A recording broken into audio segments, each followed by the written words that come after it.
Office එකේදී විතරක් නෙවෙයි මම දැන් ගෙදරදීත් IDD කෝල්ස් ගන්න SLT ෆෝන් එකේ. ඔබේ නිවසේ SLT දුරකථනය දැන් IDD පහසුකම සහිතයි. Good evening. Tonight, students and tear gas. University faculty students goes on a protest. Police responds with tear gas. Express Judiciary. The Judicator Amendment Bill passed in Parliament without a vote, making it possible for daily hearings of corruption cases. Back behind bars. President's former Chief of Staff and former Chairman of State Timber Corporation further remanded till the 22nd of this month. Going against the law. Parliamentarian Uday Gammanpilla alleges there is a conspiracy to trap former Defence Secretary Gotabaya Rajapaksa in a criminal case. According to Sri Lankan law, influencing a witness to distort his evidence is a criminal act punishable with imprisonment. And in international headlines, pulling out. US President Donald Trump says that he will withdraw from the landmark 2015 accord to curb Iran's nuclear program and reinstate financial sanctions. If I allowed this deal to stand, there would soon be a nuclear arms race in the Middle East.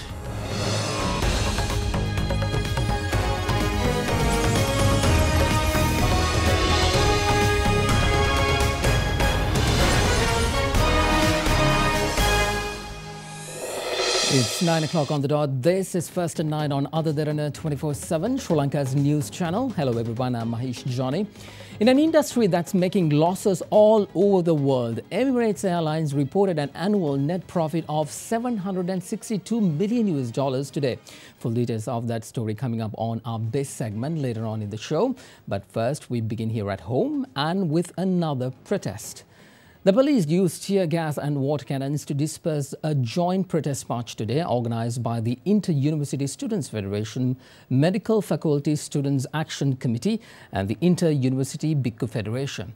Among the demands they made was the invalidation of the new Act of Sir John Kothalavala Defence University. The protest march by the Inter-University Students Federation, Medical Faculty Students Action Committee and the Inter-University Bhikkhu Federation began from the Kelaniya University around 1 p.m. today. Students expressed their agitation over the government's efforts to continue the Saitam Institute and the new act on the Kothalavala Defence University. Meanwhile, the Fort Magistrates Court issued an order to the protesters to protest without hindering the public, damaging property or entering government offices. The protest march led to heavy traffic congestion along the Colombo-Kandy main road.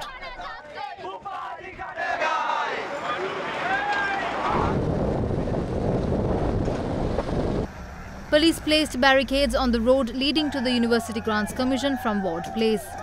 The protesters demanded a discussion with the Minister of Higher Education and Cultural Affairs.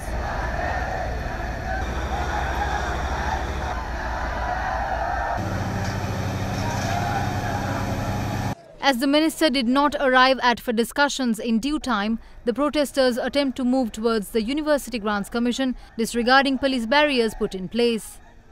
The police resorted to using tear gas and water cannons to disperse the protesters.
They should abolish the act pertaining to the Kotalawala Defence University, which would enable other private universities to be set up.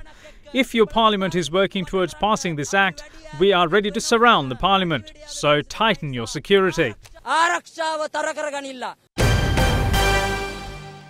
The Judicature Amendment Bill was passed in Parliament with amendments. It was passed during the second reading of the bill.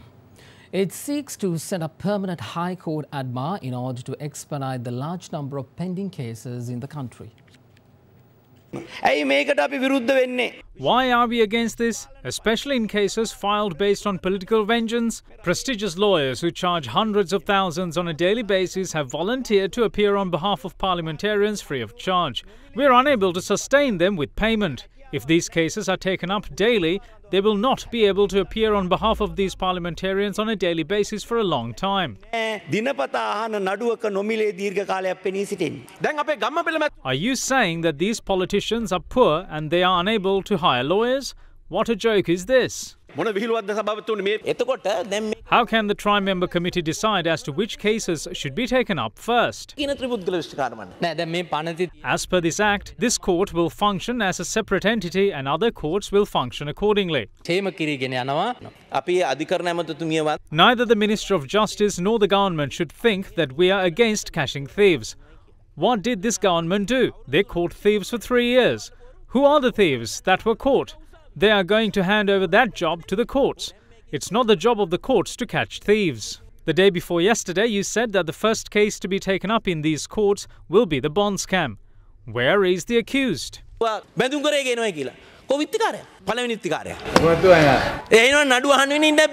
case will have to be taken up in absentia. Your side has the responsibility to catch the first accused. We had to cross over to this side because we spoke up about it. More will cross over if this continues. In the meantime, parliamentarian S.B. Disanayaka expressed views on the 16 parliamentarians who sat in the opposition in Parliament yesterday. You clearly know that 16 parliamentarians crossed over to the opposition. The 16 of us don't have any personal issue with the parliamentarians and the ministers of the UNP. They are our friends. We voted in favour of the no-confidence motion against the Prime Minister that was taken up in Parliament recently. He proved the confidence this Parliament has on him.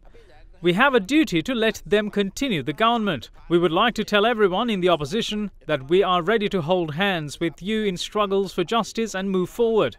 We would like to tell the Prime Minister that we would help the correct things you do while being in the opposition. Prime Minister said during the May Day rally recently that 6.75 billion rupees of the Samurdhi Bank has disappeared. Forget that sum. Even if 675 cents have disappeared, it's a fault. We asked the Prime Minister to take immediate action on it.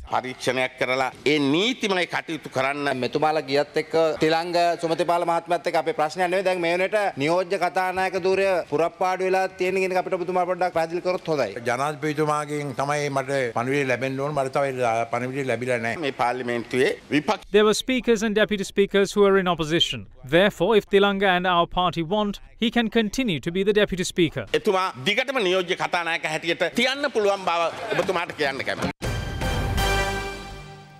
President's former Chief of Staff, Dr. I.H.K. Mahanama, and former Chairman of the State Timber Corporation, P. Disanayaka, were further remanded until the 22nd of this month. Today, the order was given when the duo was produced before the Colombo Magistrates Court. Dr. Mahanama and Disanayaka are accused of soliciting and accepting a bribe of 20 million rupees from an Indian investor. President's former Chief of Staff Dr. I.H.K. Mahanama and former Chairman of the State Timber Corporation, P. Disanayaka, were arrested on the 3rd of this month for accepting a bribe of 20 million rupees. The suspects were produced before the Colombo magistrate on the day and they were remanded until today. The case was taken up this morning before the Colombo Additional Magistrate Buddhika Sri Ragala. Attorneys representing the Bribery Commission producing facts before the court said that an individual called Joseph, who claims to be a member of the terrorist group the LTTE's intelligence unit, had visited the complainant, Indian national KP Nagaraja, and inquired about the case. The attorney representing the Bribery Commission pointed out that this incident could be a threat to the investigation and the complainant has lodged a complaint with the Bribery Commission as well as Cinnamon Garden Police. The attorneys representing the accused, however, requested court to consider bail since most of the investigations are over. Colombo Additional Magistrate Buddhika Sri Ragala, however, announcing his decision, said that although requests are made from the officers of the suspects to produce various documentation required for investigations, they have not been forthcoming. Therefore, the magistrate said that granting bail to the suspects would interrupt investigations and further remanded them until the 22nd of this month. In the meantime, UNP parliamentarian Buddhika Pathirana arrived at the Financial Crimes Investigations Division today to record a statement pertaining to a complaint he lodged on an alleged irregularity in the process of food tenders for the Ministry of Defence. Speaking to media afterwards, the parliamentarian said that the government, acting in accordance with what officials say, would spell the end of the good governance regime. Leader of Pivithuru Hela Urume, parliamentarian Uday Gammanpilla alleges that a conspiracy is in play by a top official of military intelligence to trap former Defence Secretary Gotabaya Rajapaksa. He expressed these views addressing a media briefing held in Colombo today.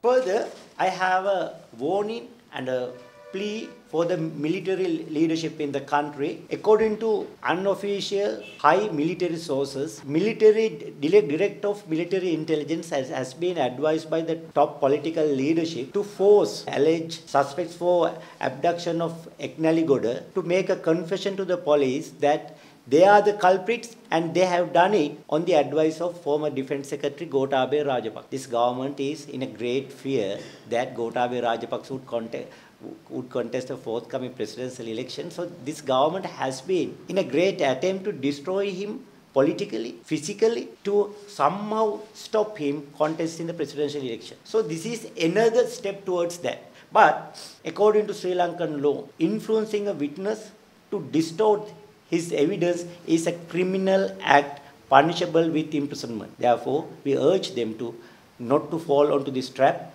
and please maintain the reputation and dignity of the military without succumb to the pressures coming from the political leadership. Speaking further at the media briefing, parliamentarian Gammanpilla also touched on the abolishment of the executive presidency and the role played by the Janatha Vimukti Peramuna in the matter. There is another reason for the JVP to abolish the executive presidency. So far, they have not come out with any logical reason for abolishing the executive presidency. Whatever they have quoted so far, mere weaknesses of the 1978 constitution. If those are the reasons, they should have amended the executive presidency instead of abolishing it into two.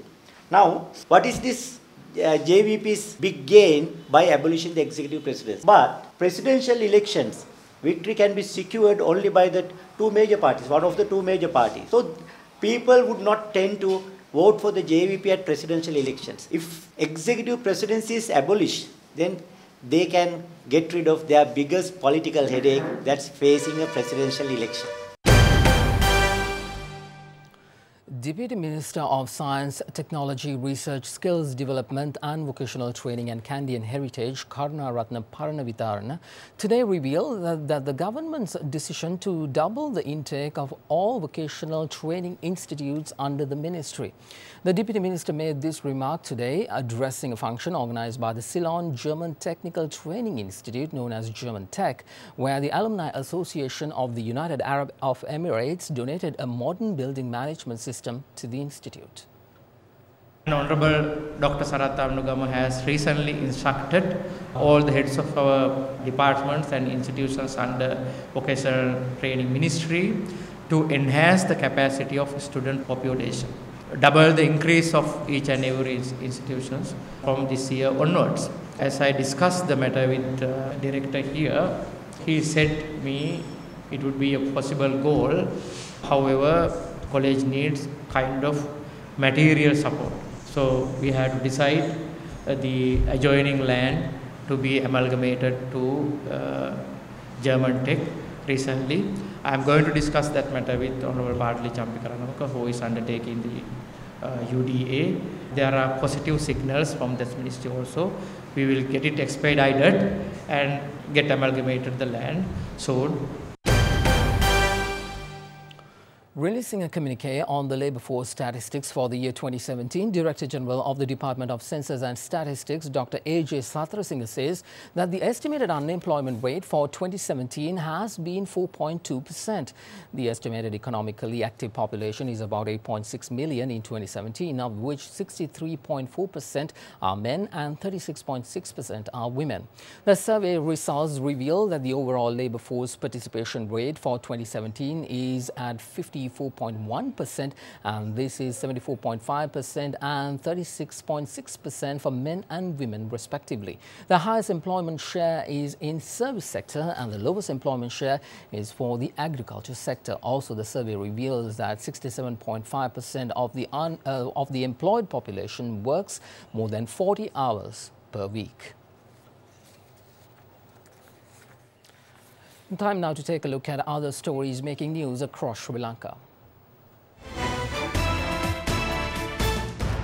A fire erupted at a storage facility of the duty-free shopping complex at the Katunayaka airport early this morning. The fire was doused by the Fire and Rescue Unit of the Katunayaka airport and the Sri Lanka Air Force. Officials confirmed that the incident didn't affect operations at the airport. Ambalangoda, Balapitiya and Ahungalla areas in Galle experienced heavy falls yesterday and more than 15 houses in the areas of Pathamulla, Valithara, Vellabada and Station Road near the River Madu were flooded. Meanwhile, several roads are also underwater and locals point the finger at the negligence of relevant authorities. All Island Samurdhi Banks and Samurdhi Field Officers Union requests Prime Minister Ranil Wickremesinghe to withdraw his statement where he said the Samurdhi Bank would be taken under the central bank. They made this statement today addressing a media briefing in Colombo. Two people travelling in a three-wheeler sustained serious injuries when their vehicle collided with a bus in the area of Bothalapitiya in Gampola. The accident was recorded on CCTV at a nearby shop.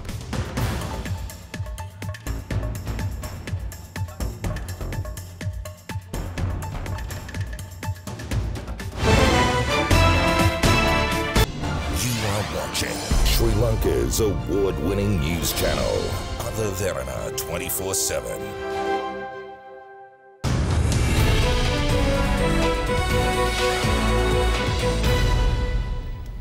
Let's move on to business news now. The Association of Information Technology Professionals alleges that Sri Lanka has promised to eliminate 80% of tariff lines from imports from Singapore, yet Sri Lanka doesn't get anything in return. Speaking to media, Secretary of the Association, Lasantha Wickremesinghe, said that the agreement not going through the Parliament is a violation of democracy. Actually, the biggest joke in this Singapore-Sri Lanka free trade agreement is Sri Lanka has promised to eliminate 80% of tariff lines from its imports from Singapore. Instead, we are not getting anything from Singapore because Singapore is in general is a country for trade and it has already eliminated 99% of its tariff lines from all imports taxes. So therefore, we are not getting anything new from this agreement. The lead negotiator of the agreement expressed that the argument that we will be losing millions of import tax due to this agreement is false. But actually what has happened is Ministry of Trade from Singapore has issued a statement on the same day that the agreement has been signed, and they are mentioning clearly that the Singapore's export will enjoy potential tariff savings of about $10 million each year. So we were referring to the statement from the Singapore Trade Minister, and our lead negotiator denies the argument or the press release of the Singapore ministry. So what is this? So that's the question, the basic questions that we have to ask. So please don't lie to the people of Sri Lanka. We always expect the good governance and the democracy from you. And this agreement has not been going through the parliament. So it is also the violation of democracy and the good governance, which was the main promise of this government. Oil prices soared to a 3.5-year high and the dollar touched new highs for the year while world stock held steady. Oil prices hit new highs as U.S. President Donald Trump pulled out of a nuclear deal with Iran, sparking fears of increased tension in the Middle East and uncertainty over global oil supplies. Brent crude jumped as much as 2.8% to a 3.5-year high of $77.20 per barrel today. Meanwhile, U.S. stocks rose as shares of energy companies got a boost from surging oil prices, but the reaction in Asian markets was more pronounced as renewed U.S. action on Tehran as seen as disruptive for many companies that have dealings with Iran. Iran is the third biggest OPEC producer, accounts for about 4% of the world's oil supplies and produces about 3.8 million barrels of oil per day.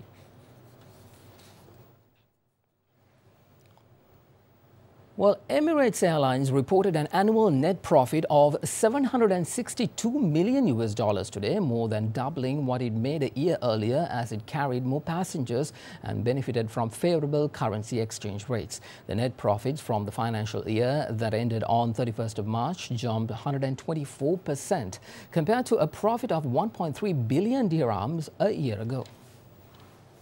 Emirates, which employs approximately 25,000 cabin crew staff around the world, has seen growth hampered by a prolonged period of lower oil prices in recent years, a key driver of wealth in the Gulf region. An upswing of more than 50% in oil prices over the past 12 months has weighed on Emirates at a time when major airlines are being forced to adapt to a much more competitive marketplace. Speaking to foreign media, the CEO and the chairman of the Emirates Group expressed his views on the success of the airlines and driving forces behind it. I'm pleased, first of all, that Emirates and Derana this year really crossed the 1 billion mark, and it's a new era for us. One thing you flagged in the numbers was fuel costs were up 18%. We've seen oil prices hit now 2014 highs above $70 a barrel.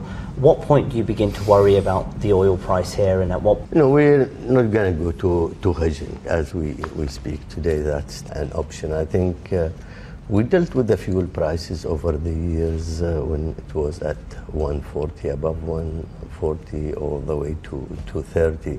It's a market, it's a commodity that we cannot control. Let's take you to the stock market now. Colombo stocks closed lower today, down for the third straight day, with foreigners ending the session as net buyers. The all-share price index closed 1.92 points lower, while the S&P SL20 index fell 0.89 points. Turnover was, however, steady at 1.2 billion rupees. Now, here is Imeshi Fernando from the Colombo Stock Exchange with a full report. The market capitalization at the end of the day was 3,028.15 billion rupees. Top 5 gainers of the day were Brack Lanka Finance, Bearwell Resorts, Mala & Phipps, Browns Capital and CIC non-voting, while the top 5 losers were Colombo Trust, Hapuga Standard Plantation, Radiant Gems, Hunnas Falls and Cargo Boat Development. Today's foreign purchases were 649.27 million rupees and foreign sales were 562.51 million rupees. There were 6 crossings today and the crossing turnover was 648.65 million rupees.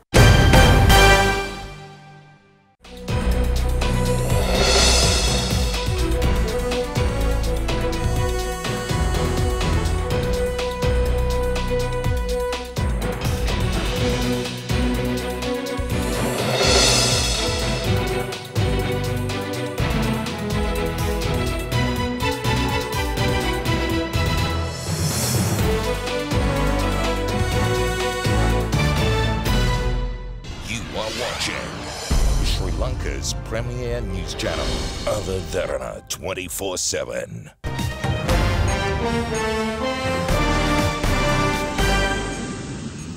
On to international news now. North Korea has freed 3 U.S. citizens from prison in a move seen as a goodwill gesture ahead of the historic meeting between the leaders of the two countries.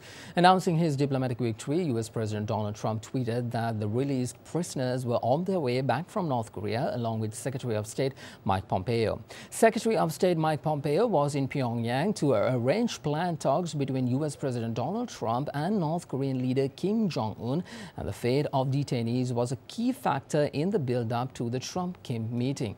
Trump went on to say that the released American men were in good health. They had been jailed for anti-state activities and placed in labor camps. Also on his tweet, the U.S. president repeated his claim that the place and time for the U.S.-North Korea meeting is set, although no details have been provided so far. While President Donald Trump intends to pull the United States out of the nuclear deal, with Iran saying the deal is defective at its core. President Trump's decision to pull out of the deal and reimpose economic sanctions on Iran is likely to raise the risk of conflict in the Middle East, upset America's European allies, and disrupt global oil supplies. US President Donald Trump said yesterday that he was reimposing economic sanctions on Iran and pulling the United States out of an international agreement aimed at stopping Tehran from obtaining a nuclear bomb. The agreement was so poorly negotiated that even if Iran fully complies, the regime can still be on the verge of a nuclear breakout in just a short period of time. The deal's sunset provisions are totally unacceptable. If I allowed this deal to stand, there would soon be a nuclear arms race in the Middle East. Everyone would want their weapons ready by the time Iran had theirs. Trump has called the Iran deal negotiated during the administration of Trump's Democratic predecessor Barack Obama the worst deal ever negotiated, and he wants Britain, France and Germany, which also signed the pact along with Russia and China, to toughen up the terms. Trump's decision to pull out of the deal likely to raise the risk of conflict in the Middle East, upset America's European allies and disrupt global oil supplies. Renewing sanctions would make it much harder for Iran to sell its oil abroad or use the international banking system. Trump's announcement was met with anger in Tehran, where Iranian MPs set fire to a US flag and chanted "Death to America" during a session of parliament following Donald Trump. In the meantime, United Nations Secretary-General Antonio Guterres called on the remaining parties to the Iran nuclear deal to abide by their commitments after US President Donald Trump said that Washington would withdraw. Guterres said in a statement which was delivered by United Nations spokesman Stefan Dujarric that he was deeply concerned by Trump's decision. A Russian scholar meanwhile said that the United States will be happy to see escalating tensions in the Middle East as it can profit from it by selling military weapons.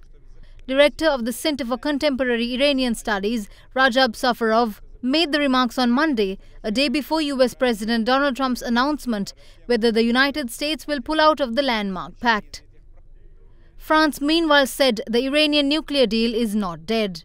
France's foreign minister said today that French President Emmanuel Macron would speak to his Iranian counterpart Hassan Rouhani later on. The New York State Attorney General Eric Schneiderman, who rose to prominence as an antagonist of the Trump administration, abruptly resigned yesterday after the New Yorker reported that 4 women had accused him of physically assaulting whom he was romantically involved with. After the allegations were made public, Governor of New York Andrew Cuomo called for him to step down. Eric Schneiderman denied the allegations in a statement, saying in the privacy of intimate relationships, he engaged in role-playing and other consensual sexual activity. He added that he did not assault anyone and have never engaged in non-consensual sex, which is a line he would not cross. Subsequently, after the allegations were made public, Governor of New York Andrew Cuomo called for him to step down. According to foreign media reports, Schneiderman in a statement has said that, quote, "In the last several hours, serious allegations which I strongly contest have been made against me. While these allegations are unrelated to my professional conduct or the operations of the office, they will effectively prevent me from leading the office's work at this critical time. I therefore resign my office effectively at the close of business on May 8, 2018, unquote. 2 of the 4 women who spoke to the New Yorker magazine, Mitchell Manning Barish and Tanya Selvaratnam, said they had been choked and hit repeatedly by Schneiderman. Selvaratnam is also of Sri Lankan origin. Both said they had sought medical treatment, while the other 2 had also expressed views about similar experiences. All 4 women who had been romantically involved with Schneiderman said the violence was not consensual. Schneiderman's resignation, which came just hours after the New Yorker published its report, is a shocking fall from grace for a one-star in democratic politics. Schneiderman had cast himself as a fierce opponent and critic of President Donald Trump. Schneiderman has also been a vocal proponent of the Me Too movement, bringing legal action in New York against film producer Harvey Weinstein, who has been accused of sexually assaulting women.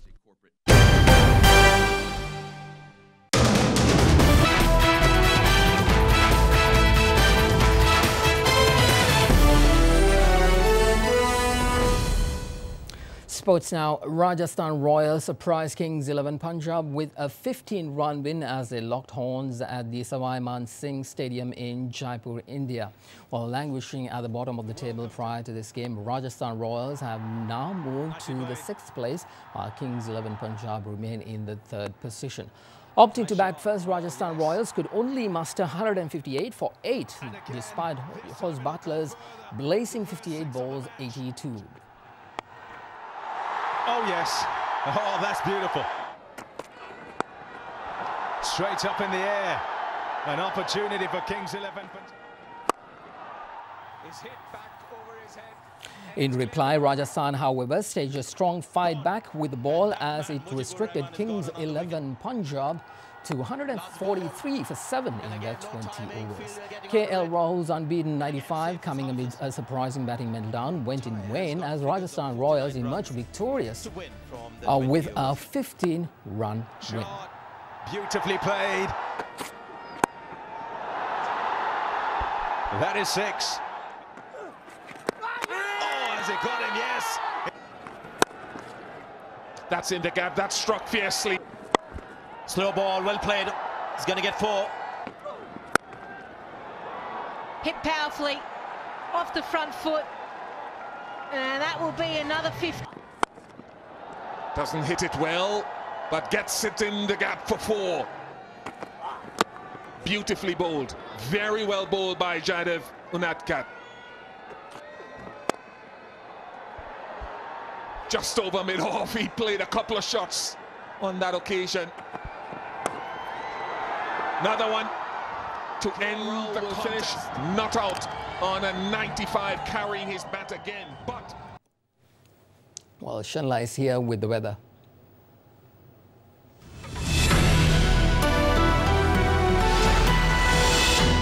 A very good evening and welcome to Forecast First. Your temperatures for tomorrow are to vary between 21 and 31 degrees Celsius, with the highest temperatures recorded in Jaffna and Mullaitivu. Well, when looking at the map, a low pressure zone is set to develop along the coastal belt from Mena to Gaul over the next 24 hours. Well, no signs of sunny weather reported tomorrow as many areas of the island, including Jaffna, Mena, Vaunia and Anuradhapura, Kandy, Colombo, Gaul and Mathura as well as Hambantota will experience heavy showers, with thunder showers also expected. That's all we have from the Weather Centre tonight. Up next is your city by city forecast.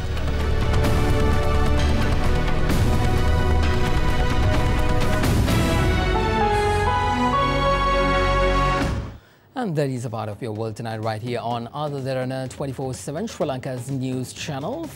First at 9 will return tomorrow at the same time. Be sure to join us then. And before we go, we'd like to take you on a boat ride along a canal in Negombo, constructed parallel to the coast, which was initially used for transportation of spices and other commodities in the 17th century. Thank you very much for joining us. Have a good night.